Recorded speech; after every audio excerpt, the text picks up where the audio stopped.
जय हिंद। जय सर। शुरू करते हैं साइंस की जो क्लास है। इसमें 30 या 25 जो एमसीक्यू डाले गए हैं, ठीक है। और सभी जो एमसीक्यू है इसमें जो ऑप्शन के साथ आप लोगों को जो एक्सप्लेनेशन करवाई जा रही है वो भी आप साथ साथ में क्या करते चलिएगा, नोट डाउन करते चलिएगा, ठीक है। क्योंकि जो बाकी की जो चीजें हैं वो तो शायद आपको ऑनलाइन भी लिखने के लिए मिल जाएगी। तो यहां पर जो सबसे पहले जो क्वेश्चन दिया हुआ है तो उसमें क्या है, कार्बोहाइड्रेट्स की मूल इकाई क्या है। कार्बोहाइड्रेट्स की मूल इकाई क्या है। तो आप लोगों ने पढ़ रखा है कि हमारे जो भोजन के जो घटक हैं कौन कौन से हैं, कौन कौन से हैं। कार्बोहाइड्रेट्स, प्रोटीन, वसा, खनिज लवण और तो कार्बोहाइड्रेट्स हमारे शरीर के साथ क्या करता है, क्या देता है हमारे शरीर को, ऊर्जा देता है। क्या देता है, ऊर्जा देता है। और ऊर्जा भी कैसे, इंस्टेंटली देता है। मतलब अगर आपको कुछ ही सेकंड में अगर आपको एनर्जी चाहिए तो आपको क्या लेना पड़ेगा, कार्बोहाइड्रेट्स लेना पड़ेगा। कार्बोहाइड्रेट्स का ही एक रूप है ग्लूकोज। क्या है, ग्लूकोज। ग्लूकोज जो है वो किसका रूप है, कार्बोहाइड्रेट्स का है, ठीक है। तो जो यहां पर पूछा गया है कि कार्बोहाइड्रेट्स की मूल इकाई की लास्ट में यहां पर जो चलो 4 ऑप्शन दिए हुए हैं, बाकी अगर आपके पास अगर ग्लूकोज इसमें ऑप्शन में दिया होता तो आप इसकी मूल इकाई क्या बोल देते, ग्लूकोज बोल देते। क्लियर है, कार्बोहाइड्रेट्स की मूल इकाई, क्योंकि लास्ट में जो जाकर बचता है वो क्या बचता है, ग्लूकोज बचता है। और ग्लूकोज जाकर किसमें टूटने लगता है, ऊर्जा में टूटने लगता है। किसमें टूटने लगता है, ऊर्जा में। एक क्वेश्चन और हमने किया था कि अगर मान लो कार्बोहाइड्रेट्स अगर ऊर्जा में ना बदले, कार्बोहाइड्रेट्स ऊर्जा में ना बदले तो वो किसमें बदलना स्टार्ट हो जाएगा, फैट में। किसमें, फैट में, ठीक है ना। यानी कि जिसको क्या बोल सकते हैं, वसा। अगर आप कार्बोहाइड्रेट्स ज्यादा लेने लग रहे हो, जैसे पोटैटो चिप्स है, पोटैटो है, राइस है, अगर ये ज्यादा खाने लग रहे हो और एक्सरसाइज बिल्कुल भी नहीं कर रहे तो इसका मतलब जो आपकी ग्लूकोज है वो धीरे धीरे किसमें बदलने लग रही है, फैट में बदलने लग रही है। अगर आप कंटिन्यूसली अगर एक्सरसाइज रनिंग वगैरह करते रहे तो आपकी किसमें बदल जाएगी, ऊर्जा में बदल जाएगी। नहीं समझे, कार्बोहाइड्रेट्स जो है वो किसमें बदलती है, कार्बोहाइड्रेट्स जो ग्लूकोज, और ग्लूकोज किसमें बदलता है, ऊर्जा में बदलता है। यहां पर क्या पूछा गया है, कार्बोहाइड्रेट्स की मूल इकाई क्या है। मेरे को अभी ऑप्शन नहीं भी पता है तो मैं यहां पर एक चीज आप लोगों को बता दूंगा कि जो नेफ्रॉन है, नेफ्रॉन का क्या काम होता है। नेफ्रॉन अपनी किडनी के अंदर होता है। किसके अंदर होता है, किडनी के अंदर। और नेफ्रॉन का काम क्या है, ब्लड को प्यूरिफाई करना। क्या काम है, समझ में आया। नेफ्रॉन कहां पर है, किडनी का मतलब आप लोग जिसको बोलते हैं गुर्दा, गुर्दा बोला जाता है ना। तो किडनी के अंदर होता है क्या, नेफ्रॉन। ये बात भी आपसे पूछा जा सकता है कि नेफ्रॉन निम्नलिखित में से किसमें नहीं होता या किसमें होता है। तो वहां पर आप लोगों को आंसर देना है कि जो किडनी या गुर्दे है उसके अंदर क्या होता है, नेफ्रॉन होता है। वहीं पर सेकंड जो थर्ड ऑप्शन है उसकी अगर बात की जाए तो इसमें क्या लिखा हुआ है, अमीनो अम्ल लिखा हुआ है। क्या लिखा हुआ है, अमीनो अम्ल। अगर मैं अमीनो अम्ल के बारे में आपसे कुछ पूछूं तो हमारे शरीर के लिए 20 टाइप्स के जो अमीनो एसिड है, प्रोटीन जो है ना, प्रोटीन कितने प्रकार के अमीनो एसिड मिलकर प्रोटीन का निर्माण करते हैं, 20।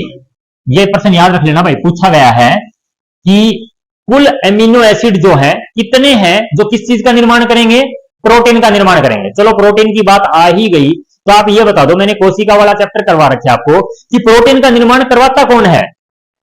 हमारी जो कोशिका है, कोशिका के अंदर एक न्यूक्लियस होता है, माइटोकॉन्ड्रिया, गाल्जी बॉडी, वैक्यूल्स, सेंट्रोसोम, ठीक है ना, और एंडी रेक्टिकुलम जो होता है, और उसके बाद में लाइसोसोम होता है। तो इसमें जो ईआर जो है या ईआर के अंदर राइबोसोम होते हैं। क्या होते हैं, राइबोसोम। राइबोसोम जो है किस चीज का निर्माण करते हैं, प्रोटीन का।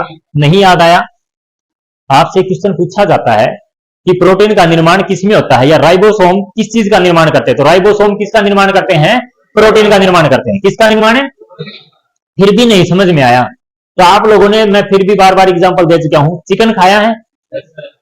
चिकन के ऊपर कभी आपने देखा है कि उसकी पे dot dot dot dot dot dot dot dot ऐसी कुछ चीजें होती हैं, देखी है।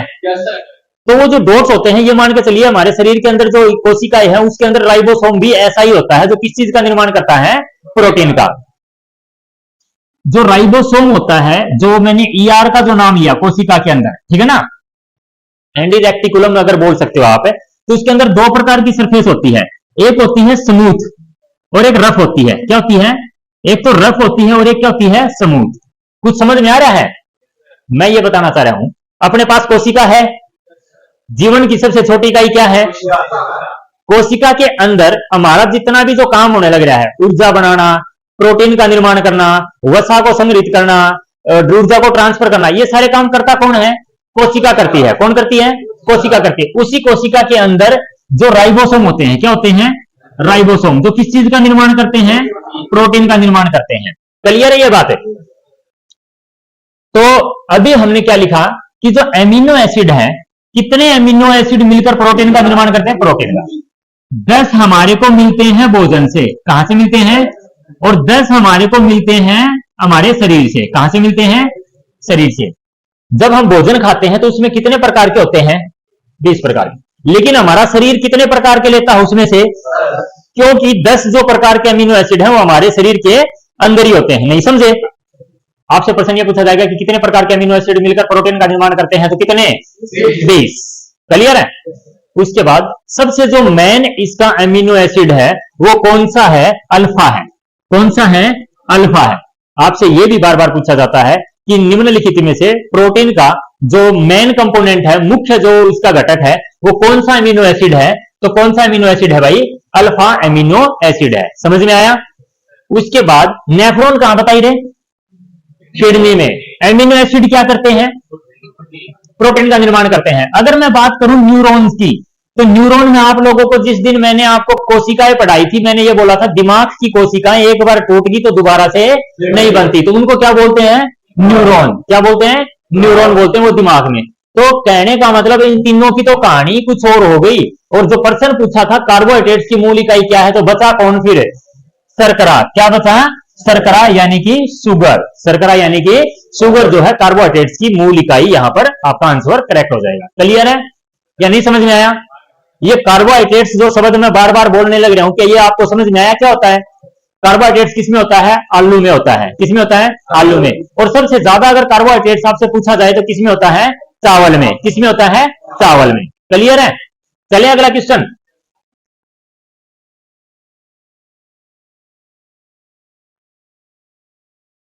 कार्बोहाइड्रेट्स में कौन कौन से तत्व मौजूद होते हैं?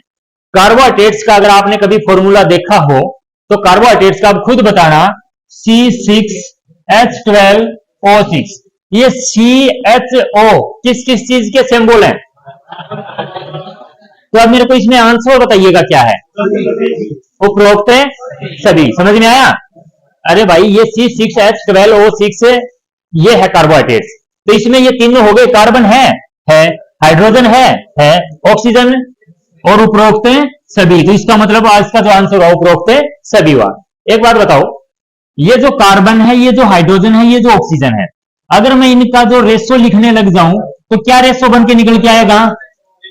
1:2:1, 1:1, 1:2। समझ में आया? चलो बता दो फिर। समझ में आया? 1:1। कार्बोहाइड्रेट्स में CHO का अनुपात क्रम से होता है। तो ऑप्शन ए में 1:2, ऑप्शन बी में 1:1, सी में 1:1, डी में 1:2 जो भी है। तो ये कितना हो जाएगा? आंसर है 1:1 हो जाएगा। क्लियर है? क्या आप कंफ्यूज तो नहीं हो गए कि 1:1 आया कहां से होगा? क्योंकि सर एक फॉर्मूला होता है C6H12O6। सर इनको अगर हम निकाल लें बाहर, तो आप लोग मैथ भी पढ़ते होंगे, इनका जब रेशो निकाला जाता है तो क्या रेशो निकल के आता है? 1:1 निकल के आता है। अगर आपसे ये भी पूछ लिया जाए कि कार्बोहाइड्रेट्स या ग्लूकोज का जो फॉर्मूला है वो क्या होगा, तो क्या आप ये लिख पाओगे? CHO C6H12O6। क्लियर है या नहीं क्लियर है? क्या बस मानव शरीर में सर्वाधिक ऊर्जा किससे प्राप्त होती है? वसा से। सर्वाधिक जो ऊर्जा हमारे को मिलती है वो किससे मिलती है? वसा से। प्रोटीन क्या काम करते हैं? मसल्स बनाने का, building block of the body, शरीर निर्माण में मदद करते हैं। ये कौन करता है? प्रोटीन। विटामिन क्या करते हैं? क्या करते हैं? रोगों से लड़ने की क्षमता देते हैं। विटामिन होते कितने हैं? A, B, C, D, E, K, L नहीं है, तो ये मान लिया नहीं है। तो ये होते हैं। और ये क्या है? पानी में घुलनशील है, ठीक है ना। और ये पानी में घुलनशील नहीं है। क्लियर है? कल कुलदीप सर एक बात कह रहे थे कि रट रखा आप लोगों ने ये, मतलब पता नहीं कि क्या है घुलनशील। अब खट्टे पदार्थों में विटामिन सी मिलता है, विटामिन सी मिलता है, ठीक है ना। और जो विटामिन टी जो बी है, ठीक है ना, ये जैसे आप लोग जैसे जब इंजेक्शन की बात आती है ना तो एक लिक्विड फॉर्म में लगाया जाता है, ठीक है ना। तो अगर बात करते हैं तो इनका जो है वो एक रस के टाइप होता है, इसलिए क्या है पानी के अंदर घुल जाते हैं, हम ये मान के चलते हैं। और ए डी ई के, अब कैल्शियम है, कैल्शियम वैसे देखा जाए तो एक मिनरल है, कैल्शियम क्या है कि मिनरल है। और कैल्शियम हम दूध के साथ पीते भी हैं, तो मतलब ये जो चीज है वो पानी के साथ कंप्लीटली मैच नहीं होते। ये किसके अंदर मैच हो जाते हैं? ए डी ई के, यानी कि फैट के अंदर सोल्यूबल हो जाते हैं। क्लियर है? कार्बोहाइड्रेट्स क्या देता है? कार्बोहाइड्रेट्स क्या देता है? ऊर्जा देता है। अच्छा, एक चीज ये कि कई बार क्वेश्चन पूछ लिया जाता है, एक तो वसा भी आपको ऊर्जा देता है, प्रोटीन भी आपको ताकत देता है, और कार्बोहाइड्रेट्स भी आपको। सबसे जो जल्दी बनने वाला है वो कौन सा है? कार्बोहाइड्रेट्स, ठीक है ना। कार्बोहाइड्रेट्स के बाद में आपके पास क्या बनेगा? कार्बोहाइड्रेट्स जब इकट्ठा होने लगता है तो किस में बदलने लगता है? वसा में। और फिर अगर बात करते हैं तो फिर क्या हो जाएगा? प्रोटीन। क्या हो जाएगा? प्रोटीन। ये इस प्रकार एक श्रृंखला बनती है। लेकिन जब टूटने की बारी आती है, टूटने की बारी आती है तो सबसे पहले क्या टूटता है? फिर क्या टूटती है? और फिर क्या टूटता है? फिर भी नहीं समझा तो डेली लाइफ में आपका एक एग्जांपल मान के चलिएगा। अगर एक फैटी मैन है, अगर हम बात करें कि वो अगर दौड़ने लग रहा है, अगर वो एक दिन में 5 किलोमीटर दौड़ा तो उसको चर्बी कम हो जाएगी क्या? नहीं होगी ना। क्या थकान महसूस होगी उसको? इसका मतलब उसके अंदर से क्या खत्म हो चुकी? कार्बोहाइड्रेट। अगर वो कंटिन्यूसली 1 महीने तक दौड़ने लग रहा है तो धीरे धीरे धीरे धीरे उसकी फैट कम होने लग जाएगी। मतलब क्या टूटने लग रही है? वसा टूटने लग रही है। अगर वो अब अपना वेट बिल्कुल लूज कर चुका है लेकिन फिर भी आने वाले 5-6 साल तक दौड़ता ही दौड़ता रहे और अपनी डाइटिंग भी करता रहे, कुछ खाए पिए बिना, तो क्या फिर उसका शरीर बिल्कुल दुबला पतला नहीं हो जाएगा? तो इसका मतलब बाद में क्या टूटेगा? प्रोटीन टूटेगा। तो ये श्रृंखला है किस प्रकार क्या चीजें मतलब जो है टूटती है। चलिएगा अगला क्वेश्चन। कार्बोहाइड्रेट्स की सबसे ज्यादा मात्रा जो है वो किसके अंदर होती है? किसके अंदर होती है भाई? चावल के अंदर सबसे ज्यादा कार्बोहाइड्रेट से पाया जाता है। क्लियर है? और उससे भी ज्यादा अगर आप बात करोगे ना तो पोटैटो जो चिप्स है ना, उससे भी बहुत ज्यादा मिलता है। निम्न में से कौन मोने, अभी ये शब्द सुनिएगा पहले होता क्या है। मैंने 3 वर्ड लिखवाए थे। एक होता है मोनोसेकेराइट, एक होता है डाइसेकेराइट, और एक क्या था? किसी को याद है? पॉलीसेकेराइट। ये 3 वर्ड लिखे थे। मोनो का मतलब होता है, मोनो का मतलब, डाई का मतलब है, और पॉली का मतलब है बहुत है। कभी मैथ में सुना है पॉलीगन? पॉलीगन वर्ड सुना हो? पॉलीगन का मतलब होता है बहुभुजीय है, जिसके साथ एक से ज्यादा, या पॉली एक और वर्ड होता है, क्या होता है? पॉलिनोमियल। ठीक है, नहीं भी सुना तो चल छोड़िएगा। मोनोसेकेराइड का मतलब है ये एक ही प्रकार के अणुओं से मिलकर बना है। मान लो कोई खिलौना है और वो बनाई केवल और केवल प्लास्टिक का है, तो उसको तोड़ते हुए ज्यादा टाइम लगेगा क्या? नहीं लगेगा, नहीं लगेगा। अब एक कोई खिलौना है जिसके अंदर प्लास्टिक है और लोहा है, तो क्या उसको तोड़ने में टाइम लगेगा क्या? लगेगा। अलग अलग चीजों को तोड़ा जाएगा। और एक मान लीजिए खिलौना है जिसके अंदर प्लास्टिक है और एक बिल्कुल ही हार्ड रबड़ है और एक लोहा है, अब उसको पहले वाले 2 से ज्यादा टाइम लगेगा या कम लगेगा? ज्यादा टाइम लगेगा। मतलब अब उसमें कितने प्रकार का मटेरियल है? 3 प्रकार का। तो सेम ये जो चीजें हैं ये कार्बोहाइड्रेट्स की फॉर्म है। किसकी है? कार्बोहाइड्रेट्स की फॉर्म है।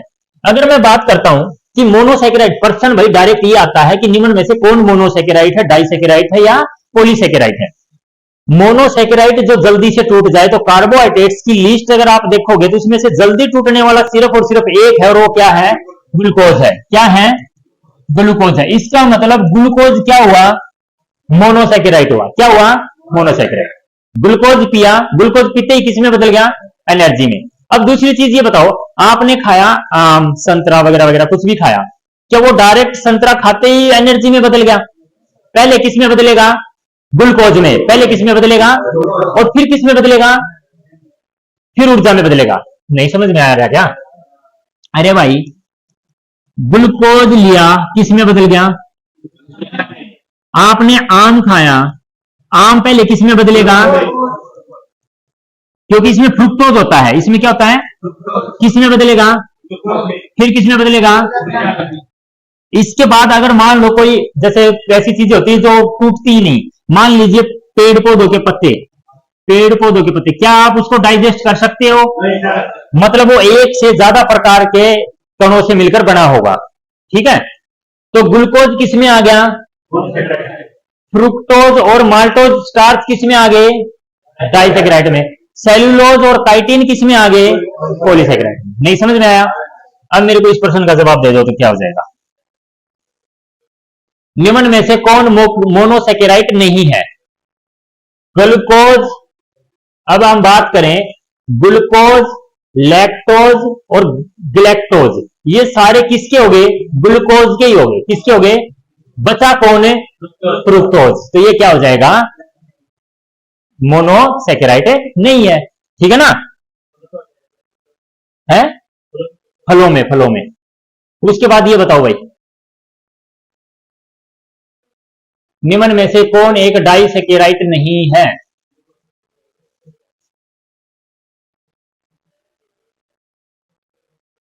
अगर अब हम बात करें तो यहां पर क्या बचता है? सुक्रोज बचता है। क्या बचता है? सुक्रोज सबसे, ग्लूकोज, ग्लैक्टोज और माल्टोज। अब ये चले गए किसकी कैटेगरी में? सेकेराइड, मोनोसेकेराइड में। तो बचा कौन है? सुक्रोज बचा, जो डाइसेकेराइड में आ जाएगा, ठीक है ना। और पॉलीसेकेराइड की अगर आपसे बात और पूछ ली जाए तो कौन से हो जाएंगे? सेलुलोज और काइटिन हो जाएंगे, ठीक है। किसी ने कार्बोहाइड्रेट्स वाला चैप्टर अगर पढ़ रखा है ना, जिसको ये याद है कि कार्बोहाइड्रेट्स के अंदर क्या क्या है, तो वो सारी चीजें समझ पाएगा। अगला देखिएगा, क्या पर होता है भाई? बोन मैरो में किस चीज का निर्माण होता है? लाल रक्त कोशिकाओं का। लाल रक्त कोशिकाएं जो हमारी हड्डियों के बीच में जगह यानी कि अस्थि मज्जा होती है, वहां पर किसका निर्माण होता है? लाल रक्त कणिकाओं का। लाल रक्त कणिकाएं अगर आपसे पूछ लिया जाए कि संख्या में कितनी होती है? 4.5 से 5.5 मिलियन, 4.5 से 5.5 लाल रक्त कोशिकाएं। इनका जीवन काल कितना होता है? कितने दिन है? 120 दिन। आरबीसी का जो लाल रक्त कोशिकाओं का जो जीवन काल होता है, कितने दिन तक जीवित रह सकती है? 120 दिन तक जीवित रह सकती हैं। और 120 दिन जीवित रहने के बाद ये कहां पर चली जाती हैं? पलिया। कहां पर चली जाती हैं? पलिया। जहां पर पलिया को क्या बोला जाता है? कब्रिस्तान। किसका कब्रिस्तान है? आरबीसी का कब्रिस्तान। आरबीसी का निर्माण बोन मैरो में, यानी कि अस्थि मज्जा में। अस्थि मज्जा समझते हैं ना? उसके बाद आपके पास ये पलिया मैंने लिखवाई दिया, कब्रिस्तान। यकृत किस चीज का निर्माण करता है? यकृत करता है पित्त का निर्माण। किसका निर्माण करता है? पित्तरस का निर्माण करता है। किसका निर्माण करता है? और आपसे पूछ लिया जाए पित्तरस का जो रंग है वो कैसा होता है? कैसा होता है? हरा। यकृत कुछ और भी काम करता है, किसी चीज को स्टोर करने का काम भी करता है। ग्लूकोज को ग्लाइकोजन के रूप में 500 ग्राम तक क्या करके रखता है? स्टोर करके रखता है। ग्लूकोज को भी अपना जो लीवर है, फैटी लीवर सुना कभी? फैटी लीवर नहीं सुना? नहीं सुना तो अभी मैंने बोल दिया, सुन लो, ठीक है ना। लीवर जो होता है वो ग्लूकोज को स्टोर करके रख सकता है 500 ग्राम तक, आप याद रखिएगा। क्लियर है? पित्तरस का निर्माण कौन करता है? यकृत करता है। पित्तरस का निर्माण कौन करता है? अरे पित्तरस पता भी है कि नहीं? अगर आपको पता हो, किसी को एक तो होता है किडनी स्टोन होता है और एक होता है पित्त की थैली के अंदर स्टोन हो जाता है। ये बात सुनी है किसी ने? ये भी नहीं सुनी? अच्छा, राम का नाम सुना है? चलो भी तो बढ़िया। पित्तरस की पित्त की थैली में कई बार स्टोन हो जाता है ना, तो उसको काट कर निकाल दिया जाता है, मेनली वुमेन्स के अंदर। और उसको ये बोला जाता है कि अब आप वसा वगैरह मतलब घी दूध वगैरह कम कर दीजिएगा, अब वो ज्यादा खाइए मत का, क्योंकि वो डाइजेस्ट नहीं होगा। तो ये लीवर के अंदर जितना भी जो पित्तरस है, ये हमारी वसा को पचाने में भी मदद करता है, पित्तरस का निर्माण करता है, और भोजन को अम्ल से क्या बनाने में मदद करता है? वो अक्सार बनाने में काम करता है। शायद आप लोगों को ये सारी चीजें समझ में नहीं आ रही है, तो इसका मतलब बस आप ये याद रखिएगा कि लाल रक्त कणिकाओं का जो निर्माण है वो किसके अंदर होता है? बोन मैरो के अंदर। उनकी जो मृत्यु होती है वो किसके अंदर होती है? प्लीहा के अंदर। और ये स्टमक आपको पता ही है, पेट के अंदर कितने हिस्से होते हैं? 3 हिस्से होते हैं। पेट के अंदर कितने हिस्से होते हैं? पेट के अंदर कितने हिस्से होते हैं? 3 होते हैं। एक का नाम क्या था? कार्डिक। इसका नाम क्या था? कार्डिक। दिल के पास है तो इसका मतलब इसका नाम है कार्डिक। दूसरे का नाम है फंडिक, दूसरे का नाम है, और तीसरे का नाम है कोल्ड्रिक। ठीक है ना, तीसरे का नाम है कोल्ड्रिक। आपको यह पता होना चाहिए, जब हमारा भोजन फूड पाइप से अगर कार्डिक के पास जाता है तो इसके अंदर एक अम्ल होता है, और उस अम्ल का नाम क्या है? HCl। क्या नाम है? HCl। क्या नाम है? HCl। जो हमारे भोजन के अंदर मिलना स्टार्ट हो जाता है, और ज्यादा HCl प्रोड्यूस होने की वजह से कई बार आपको एसिडिटी की प्रॉब्लम हो जाती है। किस चीज की? एसिडिटी की। समझ में आया? क्या ये सारी बात आप लोगों के दिमाग में जा रही है? पेट के अंदर कितने हिस्से होते हैं? ऊपर वाला जो हिस्सा होता है उसका नाम क्या होता है? कार्डिक। क्या होता है? कार्डिक। कार्डिक के अंदर क्या होता है? HCl से हमारा पेट जो है, पेट की जो त्वचा है वो जलती है कि नहीं जलती? नहीं जलती। क्यों नहीं जलती? क्योंकि पेट की जो ये दीवारें हैं ना, ये जो दीवारें हैं, ये एक प्रकार का रस छोड़ती हैं जिसको बोलते हैं म्यूकस। क्या बोलते हैं? या मिल्क ऑफ मैग्नीशिया। क्या बोलते हैं? Milk of magnesia. अब भी नहीं समझ में आया कि ये मिल्क ऑफ मैग्नीशिया क्या होता है? तो इनो खाई है? इनो किसी ने नहीं खाई? पी है? तो अगर इनो आपने पी भी है तो इनो पीने के बाद क्या होता है? तो जो इनो के अंदर जो मिल्क ऑफ मैग्नीशिया, इनो के अंदर भी क्या होता है? मिल्क ऑफ मैग्नीशिया होता है, जो आपके उसका जो नेचर है। अब मेरे को एक चीज और बतानी पड़ेगी यार, तुम लोग है ना। एक होता है बेस, यानी कि क्षार। क्या होता है? और एक क्या होता है? अमल। अक्षार और अमल। अक्षार स्वाद में कड़वे होते हैं, अक्षार स्वाद में कड़वे होते हैं, और अमल स्वाद में खट्टे होते हैं। अमल स्वाद में, और जब ये दोनों जब एक साथ मिला दिए जाए तो क्या बनता है? उदासीन। समझ में आया?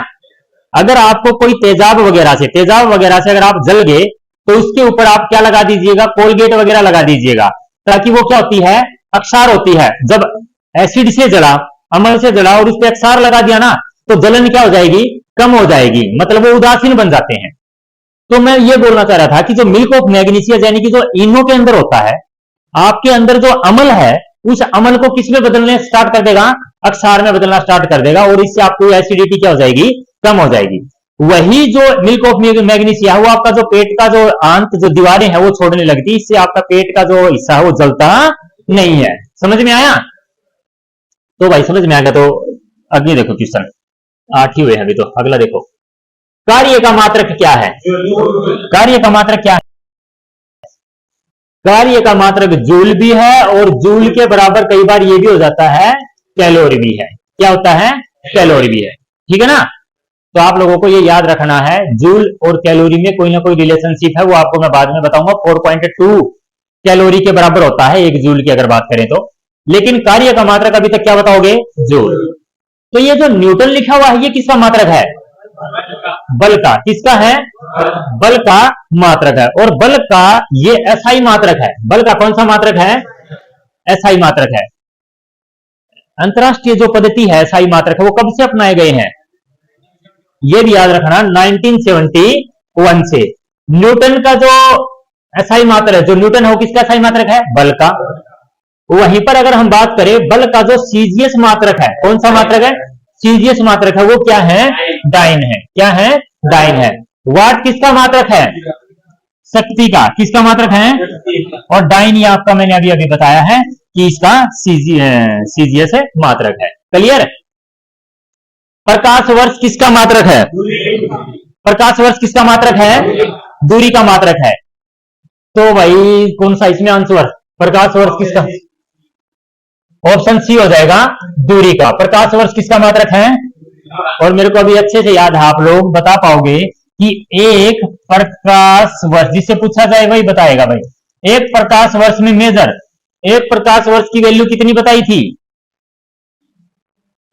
कहां मेजर कितनी है एक प्रकाश वर्ष की वैल्यू? 9.46 इंटू 10⁻12 किलोमीटर, ये एक प्रकाश वर्ष की। और दूरी का सबसे बड़ा मात्रक है कौन सा? पारसेक। दूरी का सबसे बड़ा मात्रक कौन सा है? पारसेक है। क्लियर है? और पारसेक की वैल्यू भी बताई दो लगे हाथ। 3.26 प्रकाश वर्ष। 2.36 प्रकाश वर्ष क्या होते हैं? एक पारसेक में होते हैं। समझ में आया? ठीक है भाई। अगला, निम्नलिखित में से कौन सी मात्रा जड़त्व का माप है? भाई जड़त्व का माप का मतलब है द्रव्यमान। क्या है? द्रव्यमान। जड़त्व का जो माप है, जड़त्व का पता लगाया जाएगा कि इसके अंदर कितना जड़त्व हो सकता है, वो उसके किस पे डिपेंड करता है? वेट के। अगर किसी चीज के अंदर ज्यादा वेट है तो इसका मतलब उसका जो जड़त्व होगा वो ज्यादा होगा, अगर वेट कम है तो कम होगा। नहीं समझ में आया? अरे भाई, एक तो आप साइकिल का टायर पंचर हो गया, उसको लेके जाओगे, और एक आपकी गाड़ी का टायर पंचर हो गया, उसको लेके जाओगे, कौन सी जल्दी जाएगी? गाड़ी को भी ले जाओगे साइकिल की तरह, क्योंकि उसके अंदर द्रव्यमान ज्यादा है। गाड़ी के अंदर द्रव्यमान या वेट ज्यादा है, इसलिए उसका जड़त्व ज्यादा होगा, वो जल्दी से हिलेगी नहीं। ठीक है ना? तो कौन सी मात्रा है भाई? ये द्रव्यमान। क्लियर है? अगला क्वेश्चन, मैक किसका मात्रक है? किसका है? उच्च वेग। मैक किसका मात्रक है? उच्च वेग। ठीक है ना? उसके बाद तरंग दैर्घ्यता, एंगस्ट्रॉम। तरंग दैर्घ्यता का मात्रक क्या है? और अब मेरे को ये भी बता दो, 1 एंगस्ट्रॉम की वैल्यू होती कितनी है? 10⁻⁻10। 10⁻⁻1 एंगस्ट्रॉम की प्रकाश की क्या मापी जाती है इसमें? तरंग दैर्घ्यता। तो क्या एंगस्ट्रॉम में अकेली प्रकाश की तरंग दैर्घ्यता ही मापी जाती है? परमाणु को भी मापा जाता है। क्या मापा जाता है? परमाणु। मतलब जो छोटी वैल्यू है, जो छोटी लेंथ है, उनको किससे मापा जाता है? एंगस्ट्रॉम से मापा जाता है। Pressure pascal. क्या हो जाएगा? पास्कल। और ऊर्जा या तो जूल बोलो या फिर क्या बोलो? कैलोरी बोलो। जूल बोलो या कैलोरी बोलिएगा। क्लियर है? अगला चलें। तरंग दैर्घ्यता का मात्रक क्या है? क्या है? बाकी तीन का बताने की जरूरत है क्या? चलें आगे? ठीक है, चलो। तो कौन सा है भाई? पास्कल। अगला, जूल किसका मात्रक है? जूल किसका मात्रक है? ऊर्जा का मात्रक है, एनर्जी का मात्रक है जूल। क्लियर है? अगला क्वेश्चन, विद्युत धारा का मात्रक है? विद्युत धारा का मात्रक है वाट। किसका? वाट किसका? कैलोरी, वोल्ट, वोल्टेज या विभवांतर बोलते हैं। ठीक है ना? पोटेंशियल डिफरेंस, पोटेंशियल डिफरेंस का जो है तो वोल्ट हो गया। क्लियर है? विभवांतर का मात्रक है? विभवांतर का मात्रक है? हाँ, कुछ समझ में आ रहा है तेरे को? आ रहा है? विभवांतर जो है उसका मात्रक क्या हो जाएगा? कैलोरी किसका है? आलोक। एम्पियर किसका है? आलोक। एम्पियर किसका है?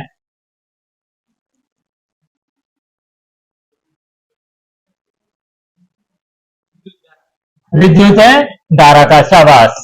ठीक है ना? तेरे को याद था, इसका मतलब है विद्युत धारा का मात्रक क्या है? एम्पियर है। और वाट किसका है? शक्ति का। शक्ति का मात्रक क्या है? वाट है। ठीक है ना? अगला क्वेश्चन देखिएगा भाई, ऊष्मा का मात्रक क्या है? अरे भाई, अभी अभी तो किया। ऊष्मा का मात्रक क्या है? ये विद्युत धारा का हो गया, ये ऊर्जा का हो गया, ये किसका हो गया? विभवांतर का हो गया। क्लियर? त्वरण का मात्रक क्या है? न्यूटन का मात्रक क्या है? मीटर पर सेकंड या मीटर प्रति सेकंड स्क्वायर? त्वरण यानी कि एक्सीलरेशन का जो मात्रक है वो क्या है? मीटर पर सेकंड स्क्वायर होता है। ठीक है ना? Rate of change of velocity per unit time, ऐसा कुछ इसकी डेफिनेशन होती है, बाकी छोड़िएगा, याद रखिएगा। मीटर पर सेकंड स्क्वायर किसका मात्रक है? त्वरण यानी कि एक्सीलरेशन का मात्रक है। बल का मात्रक क्या है? बल का मात्रक क्या है? न्यूटन है। ठीक है? बल का मात्रक न्यूटन है। अगला क्वेश्चन, आवेग का मात्रक क्या है? आवेग का मतलब होता है भाई इंपल्स। ठीक है ना? आवेग का मात्रक क्या है? ये शक्ति का हो गया, ये ऊर्जा का हो गया, ये विद्युत धारा का, तो बचा कौन है? Newton second. न्यूटन सेकंड किसका मात्रक हो गया? आवेग का। क्लियर? अगला जो क्वेश्चन है, निम्नलिखित में से समय का मात्रक नहीं है। समय का मात्रक नहीं है।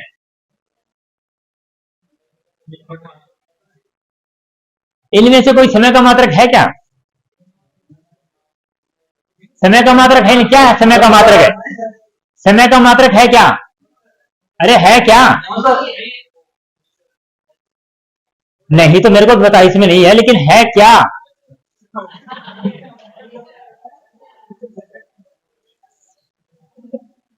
क्या है भाई?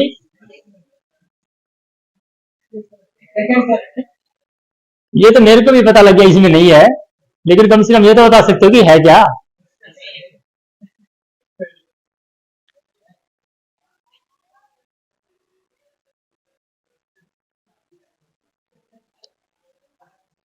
तो समय का मात्रक होता है सेकंड भाई, इसमें से कोई भी समय का मात्रक है नहीं है।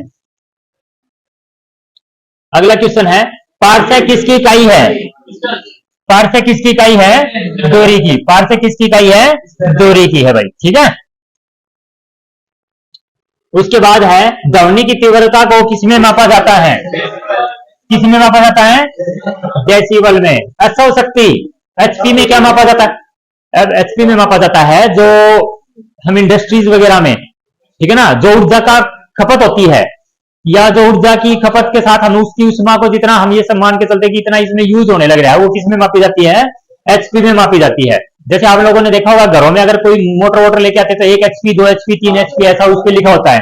समुद्री मील में क्या मापा जाता है? दूरी। क्या मापा जाता है? समुद्र की जो दूरी होती है वो नॉटिकल मील में मापा जाता है। और समुद्र के अंदर अगर स्पीड की बात आए तो किसमें मापा जाता है? नोट में। किसमें मापा जाता है? और थड्डम की जो बात करने लग रहे हैं उससे समुद्र की गहराई क्या मापा जाता है? समुद्र की गहराई। और सेल्सियस में क्या मापा जा सकता है? तापमान मापा जा सकता है, ठीक है ना। चलो सेल्सियस का जिक्र आ ही गया तो ये बताओ, मनुष्य का सामान्य तापमान कितना होता है? सेल्सियस में बताइएगा। 37 डिग्री सेल्सियस। फारेनहाइट में और केल्विन में? ये मनुष्य का तीनों अलग अलग स्केल पे मनुष्य की बॉडी का नॉर्मल टेम्परेचर है। क्लियर। अगला क्वेश्चन, ल्यूमेन किसका मात्रक है? ज्योति। ज्योति तीव्रता का मात्रक क्या था? कैंडेला। क्या था? कैंडेला। और ज्योति फ्लेक्स का मात्रक क्या है? ल्यूमेन है। बोथ और भी ये आपके ऑप्शन होगा। तो ल्यूमेन किसका मात्रक है? ज्योति तीव्रता का मात्रक, ज्योति फ्लेक्स का मात्रक है, ठीक है। क्यूरी किसका मात्रक है? रेडियो एक्टिव गर्मिता, ठीक है ना। रेडियो एक्टिव जो पदार्थ होते हैं उनका जो ऐसा ही मात्रक है वो क्या हो जाएगा? क्यूरी हो जाएगा। क्लियर है। हीट का आपने बता दिया, एनर्जी का आप लोगों ने बता दिया है। आगे देखिएगा, कैंडेला किसका मात्रक है? किसका? ऑप्शन है डी। लुमिनस इंटेंसिटी जो है उसका कौन सा हो जाएगा? कैंडेला हो जाएगा। मूल मात्रक कितने हैं? कुल 7 मात्रक हैं, ठीक है ना। उसके बाद है, जूल निम्नलिखित में से किसकी इकाई है? तो जूल निम्नलिखित में से किसकी इकाई है? ऊर्जा की इकाई है। उसके बाद फोर्स यानी कि बल का मात्रक क्या था? न्यूटन था। इसका क्या था? पास्कल था। इसका क्या था? केल्विन। क्या है भाई? केल्विन। केल्विन जो है तापमान का मात्रक है। अगला है, मात्रकों की अंतरराष्ट्रीय पद्धति कब लागू की गई थी? हाँ, इसी पे लेके आ रहा था मैं। 1971। जो मात्रकों की अंतरराष्ट्रीय जो पद्धति है वो कब से अपनाई गई? 1971 से। और ये आपका आगा भाई, खाद्य ऊर्जा को हम किसमें मापते हैं? किसमें मापते हैं? कैलोरी में। खाद्य ऊर्जा को किसमें मापते हैं? कैलोरी में मापते हैं। How do we measure the food energy? तो कैलोरी। केल्विन में टेम्परेचर। अर्ग में क्या मापते हैं? ऊर्जा का एसआई मात्रक। ऊर्जा का, सॉरी, सीजीएस मात्रक है। ऊर्जा का क्या है? सीजीएस मात्रक है। और जूल भी ऊर्जा का मात्रक हो गया, एसआई मात्रक हो गया। तो ये आपके हुए भाई क्वेश्चन मेरे ख्याल से 30 कंप्लीट। नहीं भाई अभी और है भाई अभी। चलिएगा बताइएगा, एसआई पद्धति में लेंस की शक्ति, डायोप्टर।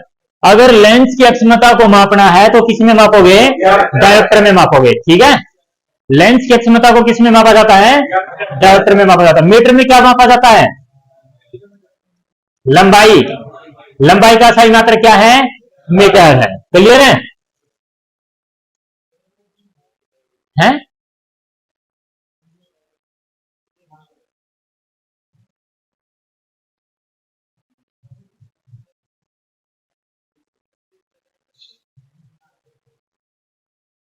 तो एसआई पद्धति में लेंस की अक्षमता क्या हो जाएगी भाई?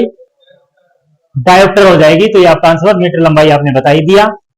अगला क्वेश्चन देखिएगा, डेसिबल किसके मापने के लिए प्रयुक्त किया जाता है? खून में हीमोग्लोबिन तो मापते नहीं, ये भी नहीं मापते, वातावरण वाला भी नहीं मापते भाई। वातावरण में अगर ध्वनि मापनी है तो किससे मापेंगे? डेसिबल से मापेंगे। अरे सब क्या मापेंगे? डेसिबल में साउंड को मापेंगे। क्लियर है? एम्पियर क्या मापने की इकाई है? क्या मापने की इकाई है? एम्पियर क्या मापने की इकाई है? करंट, विद्युत धारा मापने की इकाई है। ठीक है ना? प्रतिरोध मापने की इकाई क्या है? ओम। क्या है?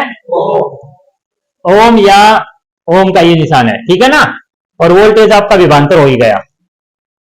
और अगला क्वेश्चन है, वनस्पति विज्ञान के जनक के नाम से किसे जाना जाता है? किसको मापा जाता है भाई? सुनो,